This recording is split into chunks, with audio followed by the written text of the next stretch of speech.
una idea té valor? No. Les idees estan a internet, no valen res, el que importen les persones. Jo sempre dic que és millor invertir en una companyia d'un equip de primer nivell que en una idea de primer nivell. La filosofia i la sociologia són feines de futur, sens dubte, sobretot en les startups, al món de l'emprenedoria, el que importa és el consumidor i entendre el que vol el consumidor.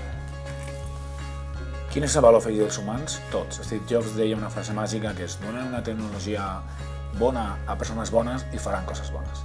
En un futur compraran cotxes o quilòmetres? Quilòmetres o simplement l'experiència d'usuari? Catalunya, país de pimes o de startups? És el mateix, sempre ha sigut un país de pimes i ara les pimes són les startups. Treballar per objectius, l'objectiu és treballar per objectius. De fet, jo crec que el principal objectiu dels emprenedors és canviar el món.